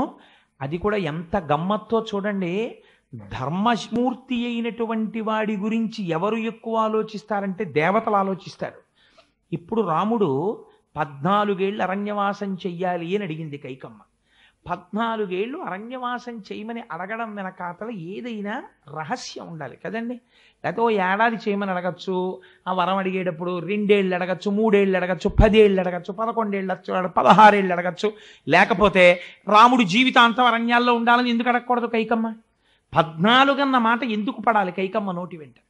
అలా 14 కాకుండా 13 అనకూడదా, 16 అనకూడదా, 20 అనకూడదా? 14 అంది ఆవిడ. 14 అని ఆవిడ అనడం వెనకాతల ఒక రహస్యం ఉంది. ఆవిడకు ఒక సంగతి తెలుసు. ఆ రోజులలో 14 సంవత్సరములు సింహాసనానికి దూరంగా అరణ్యములలో ఉంటే ఆ వ్యక్తి తిరిగి పట్టాభిషేకం చేసుకోవడానికి అనర్హుడు. కాబట్టి రాముడికి ధర్మం తెలుసు. 14 ఏళ్ళు అరణ్యవాసానికి వెళితే ఇంకా మళ్ళీ రాజ్యం ఇచ్చినా రాముడు తీసుకోడు. ఎందుకంటే టైం బార్ అయిపోయిందంటారు చూసారా, అలా ప్రోనోటి తిరగ రాసుకుంటుంటారు. అలా 14 ఏళ్ళు అయిపోతే ఇంకా రాజ్యం రాముడు తీసుకోకూడదు, అరణ్యవాసం చెయ్యాలి. అందుకని 14 అనాలి. ఆవిడికి సంస్కృతం రాదేమిటండి? 14 వర్షాణి అని అనకూడదా? ఇక్కడుంది గమ్మత్తు. రామాయణానికి జీవం అంతా ఎక్కడుంది? మహర్షి తీసుకెళ్ళి అక్కడ పెట్టేశారు. ఇప్పుడు దేవతలు బెంగపెట్టుకున్నారు కైకమ్మ వరం అడుగుతుంటే. ఇప్పుడు ఈవిడ కానీ 14 వర్షాణి అని అడిగిందా, రాముడి రాజ్యానికి రాడు. రాముడు రాజ్యానికి రాకపోతే ఏమవుతుంది? అసలు ధర్మబద్ధమైన పరిపాలన అంటే ఎలా ఉంటుందో వచ్చే తరాలకి తెలియదు. రాముడు ధర్మమూర్తి, పరిపాలన, అడ్మినిస్ట్రేషన్ తెలియాలి. లండన్ వాడో ఇంకోడో రాసిన రైటర్ కాదు, రామాయణంలో రాముడు చెప్పిన ధర్మం తెలుసుకోవాలి నువ్వు పబ్లిక్ అడ్మినిస్ట్రేషన్కి. కాబట్టి రాముడు పరిపాలించాలి. రాముడు పరిపాలించాలంటే 14 అనకూడదు కైకమ్మ. కాబట్టి ఇప్పుడు ఆవిడ నాలిక తడబడేటట్టు చేశారు. ఆవిడ 14 వర్షాణి అనలేదు, 9 వర్షాణి అంది. 9 ఏళ్ళు 5 ఏళ్ళు అంది. 9, 5, 14 కావచ్చు, కానీ 9 ఏళ్ళు ఒకసారి పూర్తవగానే మళ్ళీ 5 మొదలుపెట్టినట్టు. కాబట్టి ఇప్పుడు మొత్తం 14 అవ్వచ్చు, కానీ 14 ఆవిడ అడగలేదు, 14 చేయలేదు, నవపంచచ చేశాడు ఆయన. నవపంచచగా అడిగింది కాబట్టి అసలు నిజం మాట్లాడితే రాముడు వెనక్కి వచ్చి 5 ఏళ్ళు మళ్ళీ వెళ్ళొచ్చు. కానీ కలిపి చేశాడంటే 9 ఏళ్ళు పూర్తయిపోయింది, మళ్ళీ ఇంకో 5 ఏళ్ళు చేసినట్టు. ఇప్పుడు ఏమైపోయింది? 14 సంవత్సరములు అని ఆవిడ అడగలేదు కాబట్టి తను కంటిన్యూస్గా 14 ఏళ్లుగా చేశాడంటే 2 స్పెల్స్ని కలుపుకుని తప్ప 14 ఏళ్ళు నేను దూరంగా ఉంటున్నాను అన్న భావనతో రాముడు చెయ్యలేదు. కాబట్టి మళ్ళీ పట్టాభిషేకం చేసుకోవచ్చు. 9 వర్షాణి దండకారణ్యమాశ్రిత చీరాజన జటాధారి రామో భవతు తాపసః. ఇది అడగడం వెనకాతల ఆవిడకున్నటువంటి గొప్ప లక్షణం, గొప్ప గమ్మత్తు ఏం చేసిందో తెలుసండి ఆవిడ? రాముణ్ణి నిత్య సంఘర్షణకి లోను చేసింది. రాముడు దండకారణ్యానికి వెళ్ళడం కైకమ్మకు కావాలా? చీరాజన జటాధారి ఎందుకండి? జటలు కట్టుకుని నార చీర కట్టుకుని ఈయన ఉన్నారనుకోండి, ఈవిడ చూడొచ్చింది ఏమిటి కైకమ్మ? ఆయన అలా వెళ్ళిపోయి అరణ్యాలకు ఎడుతూ ఇలా భద్రాచలం వచ్చేసి, భద్రాచలం పక్కన ఎక్కడో పట్టు చీరల షాప్ ఒకటి చూసుకుని ఓ 2-4 పట్టుపంచలు కట్టుకుని ఆ కైకమ్మ చూసిందా, కోసల రాజ్యం వాళ్ళు చూసారా, ఈ దండకారణ్యంలోకి ఎవడొస్తాడులే సీత, ఓ హాయిగా పర్ణశాలలో పట్టుపంచి కట్టుకుంటాను, అంతగా బయటికి వెళ్తే ఎవడన్నా వస్తాడనుకుంటే, ఎవడన్నా వచ్చినప్పుడు నువ్వు నాకు చెప్పు, రాముడు ఉన్నాడా అండి అని ఎవరన్నా అడిగారు అనుకో, ఏమన్నా మీకోసం ఎవరో వచ్చారని నువ్వు కాసేపు మాడుతుంటూ గబుక్కుని పంచి ఇప్పేసి నారపంచి కట్టేసుకుంటాను అన్నాడు అనుకోండి, నష్టం ఏమొచ్చిందని మీరు చూసారా, నేను చూశాను. కానీ అందులో కేవలం పంచ కట్టుకోవడం కాదు, ఆవిడ ఒక గొప్ప సంఘర్షణ తీస్తోంది రాముళ్ళు. పైకి తాపసిగా ఉండాలి, జటలు కట్టుకోవాలి, నారచీర కట్టుకోవాలి, పాదుకలు వేసుకోకూడదు. కాబట్టి ఇప్పుడు బాహ్యమునందు స్థితి ఒక ముని ప్రవృత్తి, లోపల తాను క్షత్రియత్వంతో ఉండాలి, క్షత్రియుడుగా ఉండాలి, అంటే లోకరక్షణ చెయ్యాలి. ఈ రెండు పరస్పర విరుద్ధములు.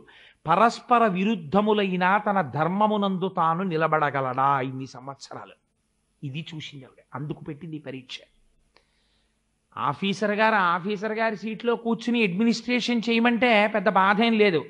ఆఫీసర్ గారిని మీకు నెక్స్ట్ ప్రమోషన్ ఇస్తాం, కానీ మీరు చింకి చొక్కా వేసుకొని ఓ చిరిగిపోయిన టోపీ పెట్టుకుని కాళ్ళకి చెప్పులు లేకుండా నడుచుకుంటూ ఆఫీస్కి వచ్చి ఒక మెసెంజర్ కూర్చునే స్టూల్ మీద గేటు ముందు కూర్చుని మీరు ఒక 4 ఏళ్ళు చాలా ఎఫెక్టివ్గా మీ ధర్మం మీరు పాటిస్తే అప్పుడు మీకు నెక్స్ట్ ప్రమోషన్ ఇస్తాం అన్నారనుకోండి, అక్కడ ప్రారంభమవుతుంది సంఘర్షణ. ముందు వచ్చిన వాడు ఎవడు అని ఆఫీసర్గా గుర్తించారు. ఎందుకంటే చింకి బట్టలు వేసుకుని చింకి టోపీ పెట్టుకుని చెప్పులు లేకుండా స్టూల్ మీద కూర్చున్నవాడు లోకములనన్నింటినీ రక్షించగలిగిన వాడు, ఫైల్ డిస్పోజ్ చేయగలిగిన వాడు వాడే అన్న భావన వాడికే నిలబడదు. వారం రోజులు పోయేటప్పటికి 10 మంది అడగడంతో ఆయన మెసెంజర్ కింద ఆయన కాళ్ళు తన్నుకుంటూ లోపలికి పోతూ, ఇదేంటి ఏంటి సార్ మీరు ఇలా కూర్చోవడం, ఏంటి సార్ బాగోలేదంటే ఆఖరికి ఓ 15 రోజులు పోయిన తర్వాత అంటాడు, నాకు ప్రమోషన్ అక్కర్లేదు సార్, నేను మాత్రం లోపల కూర్చుని అడ్మినిస్ట్రేట్ చేస్తానండి అంటాడు. ఇది చాలా సంఘర్షణ అండి, ఇదేం మాటలు కాదు. దీన్ని అలవోకగా తట్టుకున్నాడు, తానుగా నిలబడ్డాడు రాముడు. పై ఆడంబరమునకు రాముడు లొంగల. అందుకే నవమి నాడు పుట్టాలి. ఋషులు తక్కువ వాళ్ళు కారండి. నవమి నాడు ఎందుకు పుట్టాలి? మీరు 9 ఒకట్ల 9, 9 2 18, 9 3 27, 9 4 36, 9 5 45 ఎంత పెట్టి హెచ్చించండి. 9 2 18, 8 1 9, 9 3 27, 7 2 9, 9 4 36, 6 3 9, 9 5 45, 5 4 9 ఎంత హెచ్చించినా మళ్ళీ 9కి వచ్చేస్తూ ఉంటుంది. మీరు ఏం చేసేసినా ధర్మంలోకే వచ్చేస్తుంటాడు. అన్నీ కట్టకట్టుకుని సముద్రంలో పోనివ్వండి, తను ధర్మానికి నిలబడిపోతాడు. ధర్మాన్ని సముద్రంలో బారేసి తాను మాత్రం సుఖపడ్డు, ఎవరిని రక్షించాడు. ధర్మాన్ని రక్షిస్తాడు, అనుషంగికంగా రక్షణ జరిగిపోతుంది. ధర్మాన్ని భ్రంశం చెయ్యడు, తాను రక్షింపబడిపోతాడు. ఇది రాముడు నడిచాడు, నీకు నడవడం చూపించాడు. మీకు ఒక గొప్ప సంఘర్షణ చూపిస్తాను. మరునాడు పొద్దున్న దశరథ మహారాజు గారు అంతఃపురానికి వచ్చాడు. ఆవిడంది, నువ్వు వెళ్ళిపోవాలా అరణ్యానికి ఏంది అంటే, ఆయన అన్నాడు వెంటనే ఏమనాలి? అసలు మామూలుగా మీరు ఆలోచించండి, రాముడో మాట అడగాలి. అదేంటమ్మా ఇలా ఎందుకు అడిగావు నువ్వు 2 వరాలు? నాన్నగారు ఇచ్చారా? ఇవి నీకు ఇప్పుడు ఎందుకు జ్ఞాపకం వచ్చాయి? అలా అడగాలని ఎందుకు అనిపించింది? రూల్స్ పర్మిట్ చేస్తాయా? నేను పెద్దవాడిని కదా, అలా నేను వెళ్ళిపోవచ్చా? వశిష్ఠుడిని ఒకసారి సంప్రదించారా అని కొంచెం ముఖం ఎర్రగా అయిపోయి, అంత గబుక్కుని నేను చెప్పలేని ఈ విషయం సీతతోటి లక్ష్మణుడితోటి మాట్లాడి నేను ఏ విషయం చెప్తాను? నాన్నగారు ఎవరమ్మా అలా అనడానికి? ఎందుకు అలా అన్నారు? సాధారణంగా నన్ను అలా అనరే, అలా అనాలంటే ఏదో జరుగుంటుంది. రాత్రంతా ఎక్కడున్నారు? నీ దగ్గరే కదా ఉన్నారు. నువ్వు 2 వరాలు ఎందుకు అడిగావు? ఇన్ని ప్రశ్నలు వేయాలి. ఈయన ఏం ప్రశ్నలు లేదు, ముఖం వైక్లభ్యం పొందలేదు. అంటే ఆయన ఎప్పుడు దేని యందు ఉంటాడు? ధర్మమునందు ఉంటాడు. రాత్రి రాజ్యం ఇస్తాన్నాడు, నేను అడిగానా? ఇవాళ పిలిచి రాజ్యం వద్దు అడవికి బాగున్నాడు, నేను అడిగానా? ఆయన ఏది చెప్తే చేయడం నా ధర్మం, అంతే. అడవికి వెళ్ళిపోతే నాకెందుకు, సింహాసనం మీద కూర్చుంటే నాకెందుకు, 2 నాకు ఒకటి. ఇది ఆయన ఎలా చెప్పాడో తెలుసా అండి? నహమర్థపరో దేవీ లోకమా వస్తు ముత్సహే విద్ధిమాం ఋషిభి తుల్యం కేవలం ధర్మమాస్థితం. అది అండర్లైన్ చేయవలసిన వర్డ్. అమ్మా నేను ఋషిని, నాకేం కావాలో తెలుసా? నాకు ధనం అక్కర్లేదు, రాజ్యం అక్కర్లేదు, నాకు ధర్మం కావాలి. ఏది ధర్మం? తండ్రిని సత్యమునందు నిలబెట్టడం ధర్మం కొడుకుగా. అందుకని తండ్రి సింహాసనం పుచ్చుకోమంటే పుచ్చుకుంటాను, అడవికి వెళ్ళిపోమంటే వెళ్ళిపోతాను, అగ్నిలో దూకమంటే దూకేస్తాను. ఆయన అడవికి వెళ్ళిపోమన్నాడు, వెళ్ళిపోతాను, నాకేం బెంగలేదు. కానీ నాకేమిటో తెలుసా కావాలి ఇప్పుడు? ఒక్కసారి నాన్నగారికి దండం పెట్టాలి. పొద్దున్నే కదా నాన్నగారి దగ్గరికి వచ్చాను, వారికి నమస్కారం పెట్టకుండా వెళ్ళిపోకూడదు. ఆయన నా పట్ల కొంచెం కష్టమైన మాట అన్నారు కాబట్టి నేను నమస్కరించకుండా వెళ్ళిపోతే నా సంస్కృతి పోయినట్టు. ఒక్కసారి నమస్కరిస్తానమ్మా నాన్నగారు ఏది అని అడిగాడు. మీ నాన్న బెంగ పెట్టుకున్నాడు, నువ్వు వెడతావో వెళ్ళవో అని, నువ్వు వెళ్ళిపోతే తప్ప అన్నం నీళ్లు ముట్టుకోనని ప్రతిజ్ఞ చేశాడండి. ఇప్పుడే నారచీరలు కట్టుకొచ్చేస్తానమ్మా అని వెళ్ళాడు. ఎంత ధర్మం చూడండి రామచంద్రమూర్తి అంటే. సరే, అక్కడ నెగ్గాడు ధర్మంలో. చాలా సంక్లిష్టమైన పరిస్థితిలో, సంక్లిష్టమైన పరిస్థితి అని మీరు ఎలా నిర్ణయించగలరు? మీ మాట చేత. ఒక్క మాట ఎక్కువ రాముడు మాట్లాడాడు అనుకోండి, అంతే, ధర్మం తప్పిపోయాడు అంతే. ఇది ఎలా జరిగింది అని అడిగాడు అనుకోండి, పోయింది అంతే ధర్మం. ఎలా జరిగితే నీకెందుకు, మీ నాన్న చెప్పిన మాట నీకు అక్కర్లేకపోయింది. అలా రాముడు ఉండగలగాలి, అలా వాల్మీకి చూడగలగాలి, అలా రచించగలగాలి. 3 జరిగిన అద్భుతం రామాయణం. అది చదవడం, చదువుకునే అదృష్టం కలగడం ఈ జాతి వాళ్ళకు కలిగినటువంటి భాగ్యం. దాన్ని వదులుకున్నవాడు హీనుడు రామాయణం చదవకపోతే. అందుచేత వెళ్ళిపోయాడు అరణ్యవాసానికి. వెళ్ళిపోతే గమ్మత్తు జరిగింది. ప్రపంచంలో అన్నయ్య నాన్నగారు పోయిన తర్వాత నాకు కొంచెం చిన్నవాడిని కదన్నయ్య, నాకు ఇది అన్నయ్య అని అడిగే తమ్ముడు ఉంటాడు. లేకపోతే ఒరే పెద్దవాడిని కదరా, నేను పూజ చేసుకోవాలి, పూజ గదికేమో గది పోయింది, నేను మీ వదిన ఎక్కడ పడుకుంటానరా, అందుకని మాకు ఇంకో గది కావాలని ఏదో వంక పెట్టి అడిగే అన్నగారు ఉంటాడు. నాకొద్దంటే నాకొద్దని ధర్మాలు చెప్పిన అన్నదమ్ములు రామాయణంలో రాముడు భరతుడు. పరిగెత్తుకుంటూ అరణ్యానికి వెళ్ళిపోయాడు భరతుడు. వెళ్ళిపోయేటప్పుడు ఎన్ని కష్టాలు పడ్డాడో మీరు విన్నారు రామాయణం విన్నప్పుడు. ఆ వెళ్ళిపోవడంలో ఒక గమ్మత్తు జరిగింది. ఎందుకు వెళుతున్నావు అని అడిగారు. అడిగితే రామవియోగము చేత నాకు శోకము కలిగిందన్నాడు. నాకు అక్కర్లేని సంపద నాకు వస్తే నాకు శోకము కలిగిందన్నాడు. ఈ మాట ఎవరంటారు చెప్పండి? ఇది పరద్రవ్యానిలో స్టవత్ ఋషులు చెప్పారు. నాకు కానిది, నాకు చెందనిది, నేను అనుభవించకూడనిది, నేను పరిపాలింపకూడనిది నాకు సంక్రమించింది, దాన్ని నేను వదిలించేసుకోవాలి. రాతిని మెడకు కట్టుకు తిరిగిన వాడిని చూసి లోకం పిచ్చివాడంటుంది, లోభత్వం కలిగిన వాడంటుంది, రాళ్ళు దాచాడంటుంది. నాది కాని రాజ్యం అది, అది రాముడు పరిపాలించవలసింది. నాకెందుకు వచ్చింది? నాకు అక్కర్లేదు, నేను దీన్ని వెంటనే వదిలేయాలి, రాముడి దగ్గర పెట్టేయాలి. ఇలా నువ్వు పరితపించగలవా? భరత పాత్ర చూసి నీకు కానిది నీకు వస్తే, అయ్య బాబోయ్ నాకు ఎందుకండి బాబు, మీది మీరు తీసేసుకోండి, నాకు అక్కర్లేదని నమస్కారం పెట్టి వదిలిచేసుకుని స్నానం చేసేసి హమ్మయ్యా అని హాయిగా నీ పూజా మందిరంలో నువ్వు కూర్చోగలవా? వదులుకుని తృప్తి పడగలవా? నొల్లుకుని తృప్తి పడతావు కానీ అధర్మంగా. వదులుకోవడంలో గొప్పతనం ఏమిటో రామాయణం చూపించింది. చాగే నైకే అమృతత్వ మానసో. వదులుకోవడానికి పరిగెత్తాడు భరతుడు. పరిగెడితే రాముడు భరతుడు ఇద్దరు ఎదురెదురుగుండా కూర్చున్నారు. కూర్చుంటే ఇప్పుడు రాముణ్ణి రాజ్యం తీసుకోమని ఎంతమంది చెప్పారో తెలుసా అండి? ఇది ఒక గొప్ప సంఘర్షణ. అక్కడ వదిలేయడం ఎంత సంఘర్షణో, ఇక్కడ వద్దనడానికి అంత సంఘర్షణ వచ్చింది రాముడి జీవితంలో. అంత తేలిక కాదండి పరద్రవ్యాని లోష్టవత్ అంటే. నువ్వు సొమ్ముకు ఆశపడకు అంటే రామాయణం జీర్ణమైన వాడు మాత్రమే అలా నిలబడగలడు, అందరూ నిలబడలేరు. నాది కానిది నాకెందుకు, నాకు అక్కర్లేదండి, నాకు ఈశ్వరుడు ఇచ్చిన దాంతో నేను తృప్తిగా ఉండగలను అని ధైర్యంగా ప్రకటించడానికి, ఆ ధృతి లోపల పెరగడానికి, నాకు ఈశ్వరుడు ఏది అనుగ్రహించాడో అది నాకు కోటి, నాది కానిది, నాకు అక్కర్లేనిది, నా అంత నేను ప్రయత్నించి ఎక్కడ నుంచో ఎవన్నో దేవురించి తెచ్చుకోవలసిన అవసరం నాకు లేదు అని తాను నిలబడగలిగిన ధైర్యం రామాయణంలోంచి వస్తుంది. చూడండి, రాముడు అంటాడు నాకొద్దు రాజ్యం. దశరథ మహారాజు గారు మాటిచ్చాడు కైకమ్మకి, 14 ఏళ్ళు అడవికి వెళ్ళిపోయి నన్ను పంపిస్తానన్నాడు. అందుకుని నేను వచ్చేసాను. 14 ఏళ్ళు దూరంగా ఉండమన్నాడు, 14 ఏళ్ళు నేను అడవిలో ఉంటాను కాబట్టి నేను రాను. ఇదే సమయానికి భరతుడికి పట్టాభిషేకం జరగాలని అడిగాడు నాన్నగారు. ఇప్పుడు ఈ రెండో మాట నిలబెట్టవలసింది ఎవరు? నేను కాదు, నువ్వు. పితృవాక్య పరిపాలన నాకెంతో, పితృవాక్య పరిపాలన నీకంత. అభిషేకం ఎవరు చేసుకోవాలి? నువ్వు చేసుకోవాలి. నువ్వు చేసుకో అభిషేకం. నేను మాత్రం రాను రాజ్యానికి అంటే భరతుడు అంటాడు ఇంకొక ధర్మం ఉంది. పితృవాక్య పరిపాలన నేను నిలబెట్టడం కాదు, పెద్దవాడు ఉండగా నేను ఎలా పట్టం కట్టుకుంటాను? పెద్దవాడివై పుట్టిన కారణం చేత ఇది ఎప్పుడు నీదే, అందుకని నీది నేనుగా ఎలా పట్టాభిషేకం చేసుకుంటాను? అప్పుడు నేను దొంగనైపోతాను. నాకొద్దు, నేను చేసుకోను, అది అధర్మం, అందుకని నేను పుచ్చుకోను అన్నాడు. అంటే ఇప్పుడు పెద్ద ధర్మ సంక్లిష్టం వచ్చింది. వెనక్కొచ్చి రాజ్యం పుచ్చుకోవాలా, పుచ్చుకోకుండా ఉండడం ధర్మమా? అదేమంత తేలిక విషయం కాదండి. మీరు తీర్పు చెప్పండి చూస్తాను. అదంత తేలిక విషయమా? ఇప్పుడు ఎవరు చెప్పాలి? All right. వరం అడిగింది ఎవరు? పోని దీనికి అంతటికీ కారణం ఏమిటి? కైకమ్మ. నాకొద్దు, ఈ రాజ్యం అసలు నిజంగా రాముడికి వెళ్ళాలి. అక్కడ వరకు ఆవిడ కూడా అంగీకరించింది దశరథుడి దగ్గర.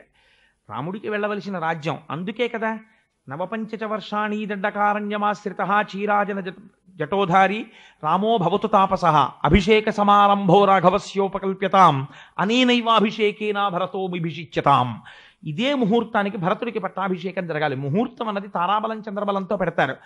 తారాబలం చంద్రబలంతో అడగలేదు, అక్కసుతో అడిగింది. ఈ ముహూర్తం రాముడి ముహూర్తం భరతుడికి ఎలా చెల్లుతుంది? నా కొడుక్కి పట్టాభిషేకం జరగాలి అని అడిగింది. చెయ్యవలసిన వాడు లేడు, ఉత్తమగతులకు వెళ్ళిపోయాడు. ఇప్పుడు ఎవరు పుచ్చుకోవాలి? తనంత తాను చేసుకోవాలి, లేకపోతే పెద్దలు చెయ్యాలి. ఇప్పుడు చెయ్యవలసిన పెద్దలు ఏమన్నారు? వశిష్ఠుడు చేసుకోమన్నాడు. నాకు అక్కర్లేదన్నాడు భరతుడు. పరీక్ష చేశాడు భారద్వాజుడు, నిలబడ్డాడు నాకు అక్కర్లేదని. అన్నగారి దగ్గరికి వచ్చాడు. అసలు రాముడికి రాజ్యం పోవడానికి, భరతుడికి రాజ్యం రావడానికి కారణం ఎవరు? కైకమ్మ వరం. ఆ కైకమ్మ వచ్చింది అరణ్యానికి. ఇది రామాయణంలో పెద్ద మలుపు. ఈ కైకమ్మ వచ్చింది. ఎప్పుడు వచ్చింది కైకమ్మకి? పశ్చాత్తాపం.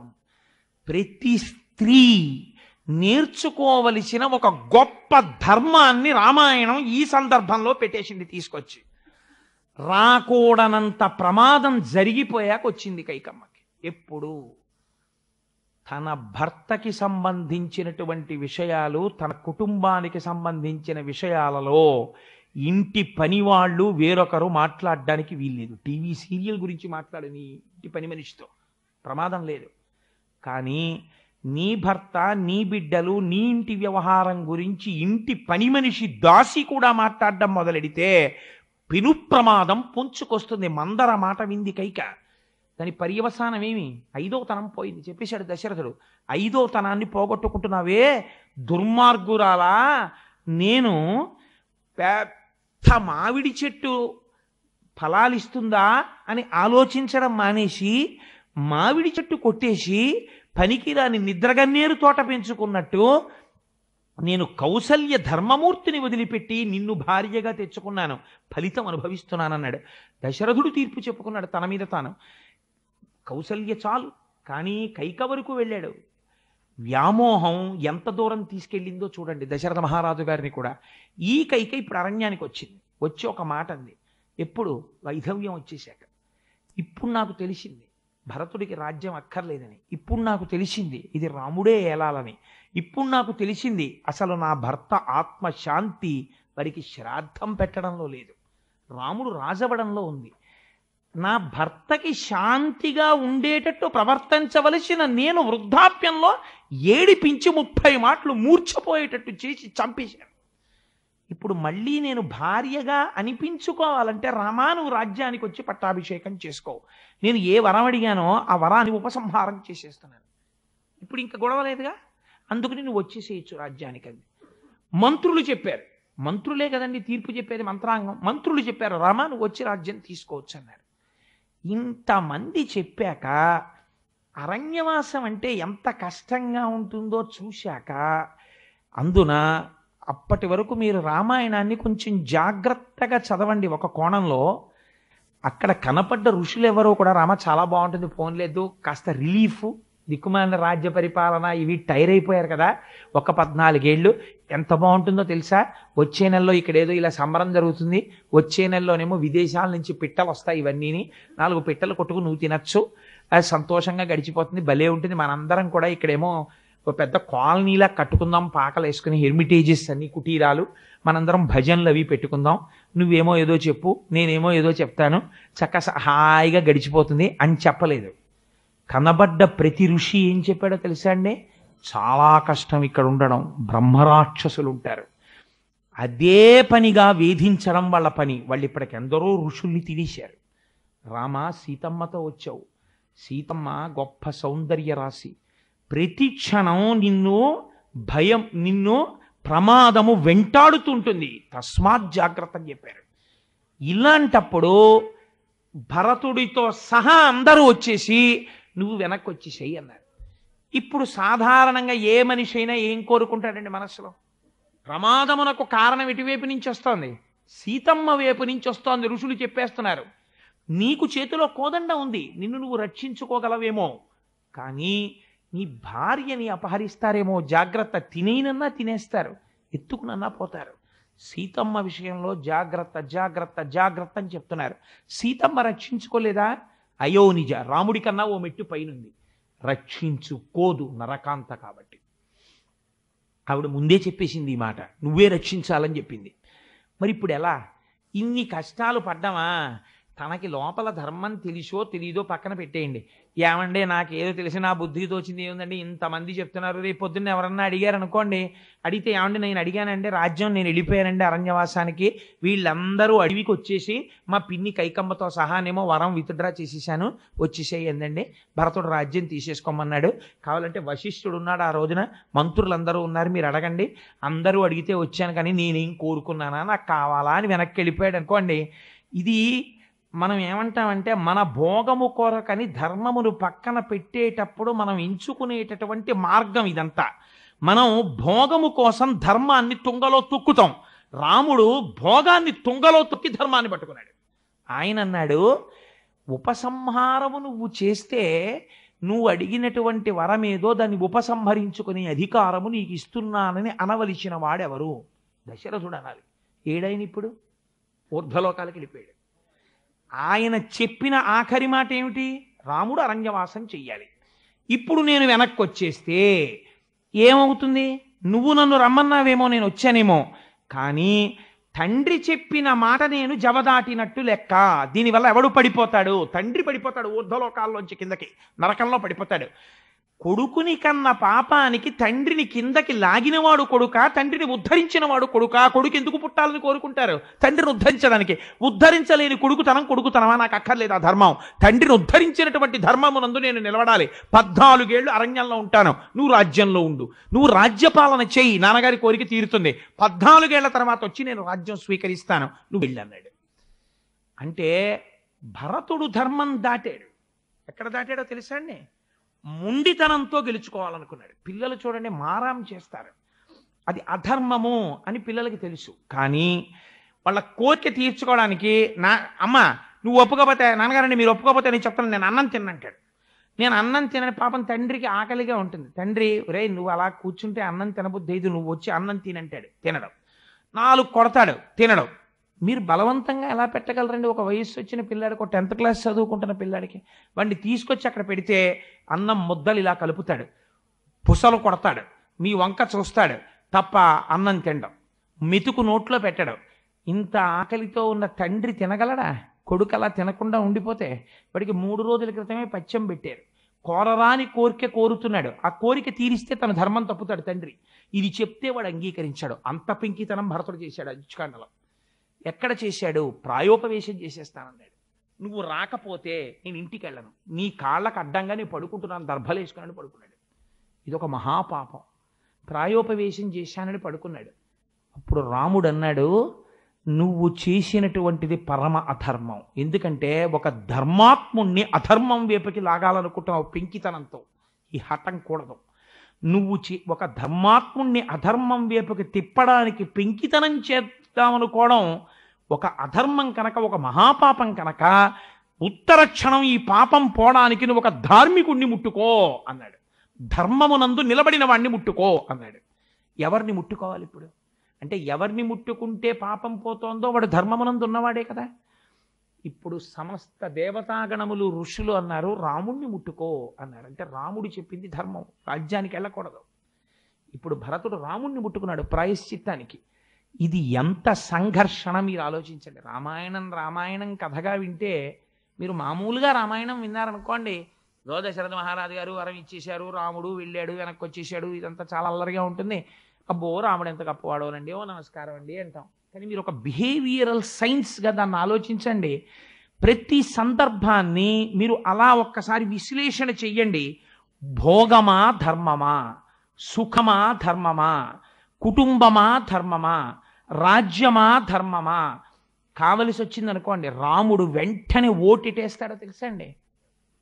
ధర్మబద్ధమైన నడువడికే వేసి తాను ధర్మముగా నిలబడిపోతాడంతే, తాను సత్యముగా నిలబడిపోతాడంతే.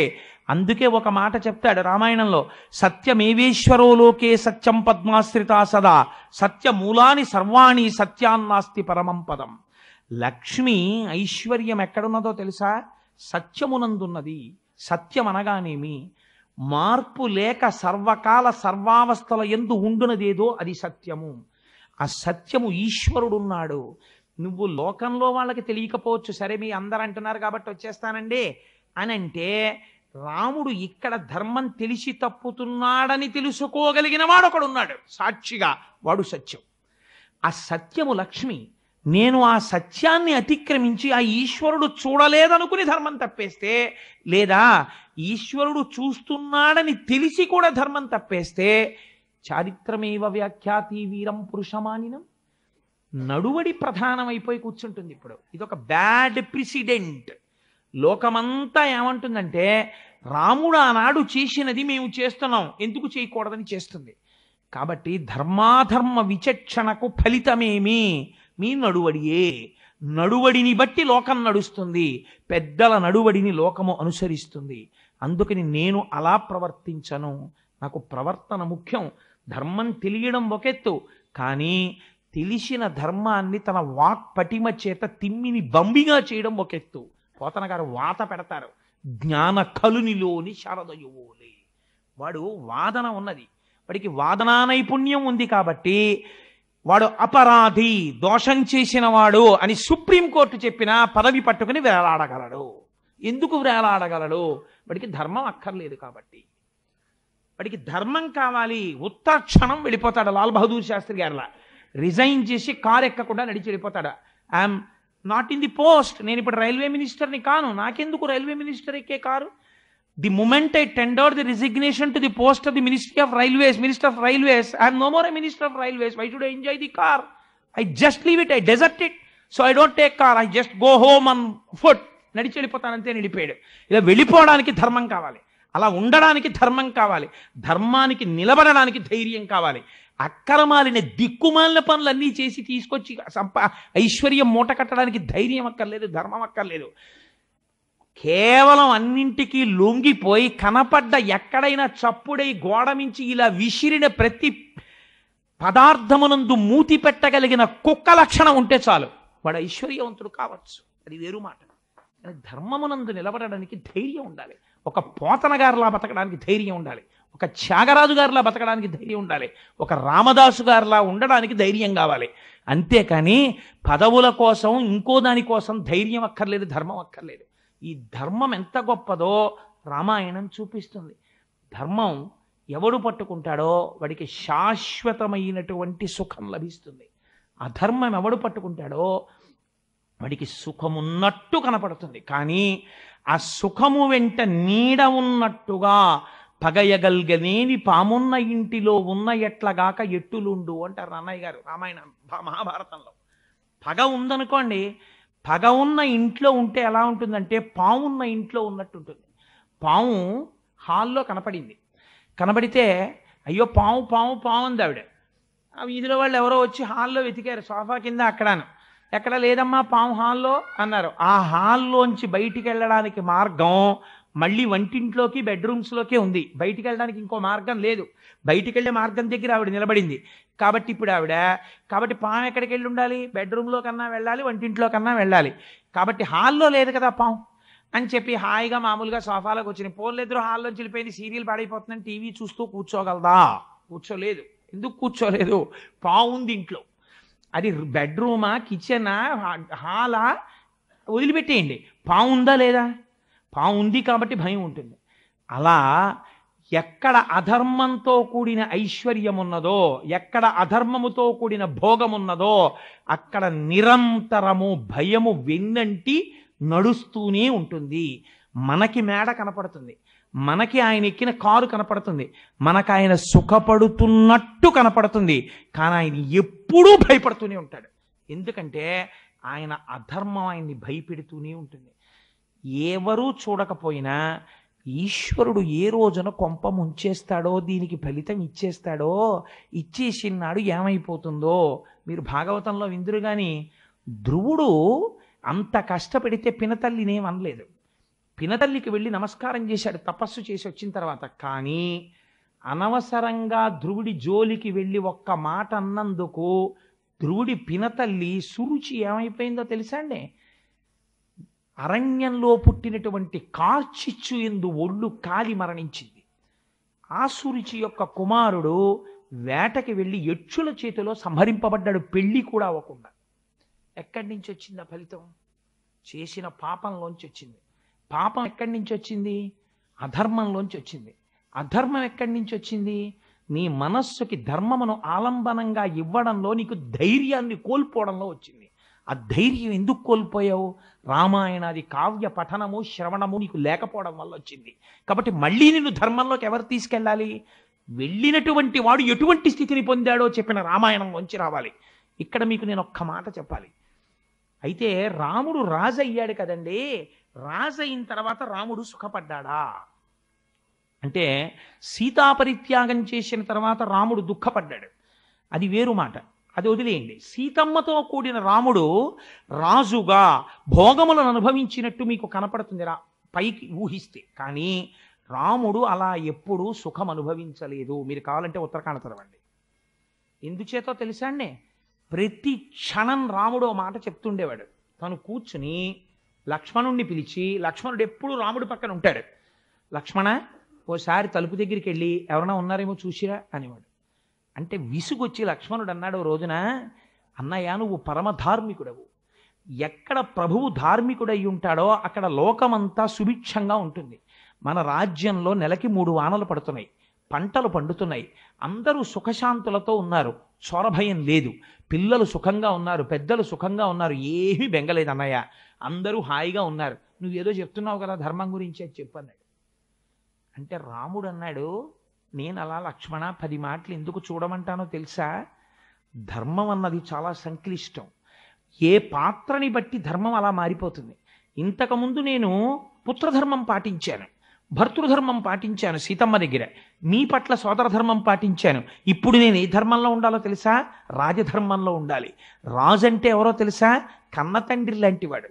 తండ్రి ఐఏఎస్ ఆఫీసర్ అయ్యి ఉండొచ్చు, సెల్ ఫోన్ కట్టి పడుకోగలడేమో, ఫోను డిస్కనెక్ట్ చేసి పడుకోగలడేమో, వారం రోజుల నుంచి ఇన్స్పెక్షన్లు తిరిగి తిరిగి ఉన్నాను నిద్ర లేదని.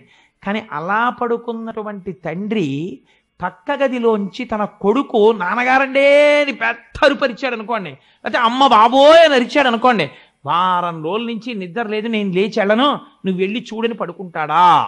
ఎంత ఐఏఎస్ ఆఫీసర్ అయినా లేచి వెళ్ళి ఏమైందో కొడుక్కని పరిగెడతాడంతే. అలా తండ్రి రాజు అంటే ఎవరో తెలుసా?